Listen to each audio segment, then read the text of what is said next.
A gente apurando no bastidor e aqui trazendo para o nosso assinante a informação, conversando com os ministros, tal, havia uma certa incredulidade no voto do ministro Fux. E como eu disse para vocês, a avaliação dos especialistas era de que haveria divergência. Aliás, ele mesmo já tinha anunciado. O que não se pensava, o que não se sabia, é que essas divergências atingiriam o mérito.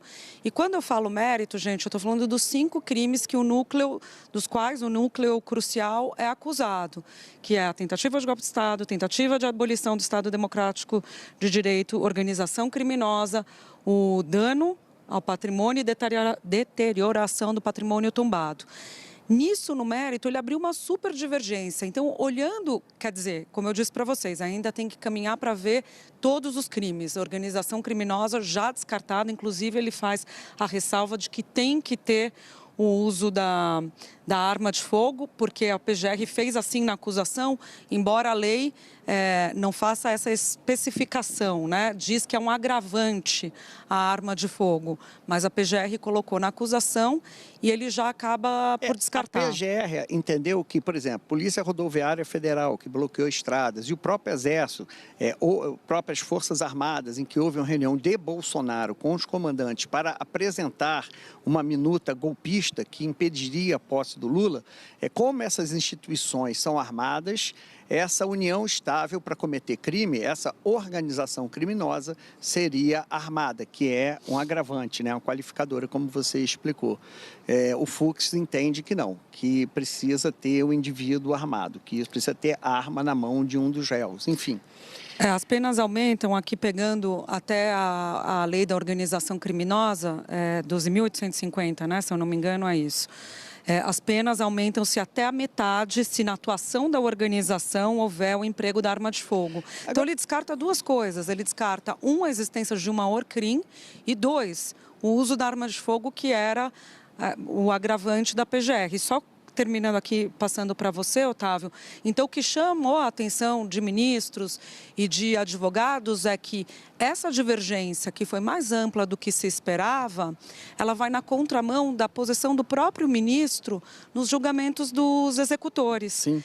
Nos executores não era organização criminosa, era associação criminosa. Uhum. Né? O primeiro julgamento ali é que começa com o réu Aécio Pereira, se eu não me engano, que é até citado no julgamento na leitura do voto de hoje. E lá ele acata o relatório do ministro Alexandre na íntegra.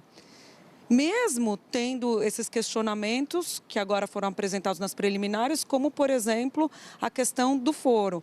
Embora o julgamento inicial dos executores, gente, tenha sido no plenário, e o de Bolsonaro e do núcleo crucial seja agora na turma, que é um outro ponto. Esse sim tem respaldo de parte significativa do mundo jurídico.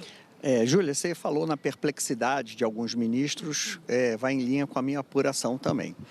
O que se esperava era uma divergência lenta, gradual e segura, para usar ali uma expressão de como os militares fizeram a reabertura.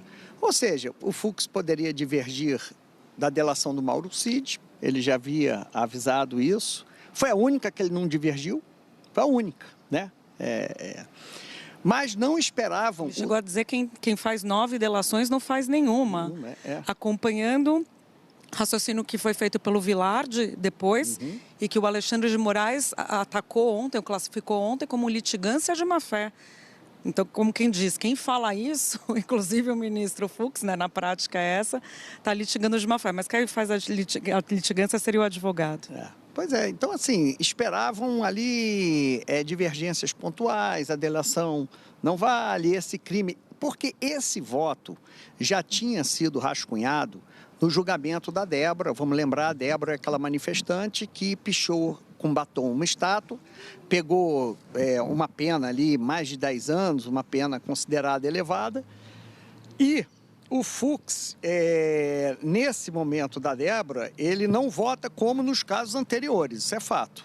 Ele muda e apenas condena a Débora pelo crime que ela confessou, a pichação da estátua. Então, no voto do Fux, ela só respondeu por dano a patrimônio tombado, a estátua é um patrimônio tombado.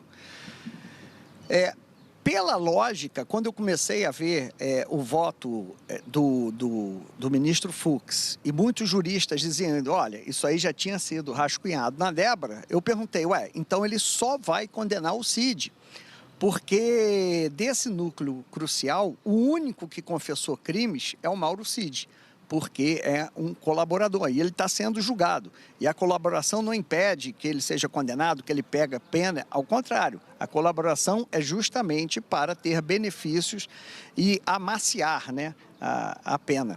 Então, vamos esperar que, pelo andar da carruagem, eu saí de lá de dentro, muitos juristas acreditam que até o Mauro Cid será absolvido. O clima lá dentro é de absolvição de todos. Não posso garantir isso porque nós estamos esperando o fim do voto do Fux.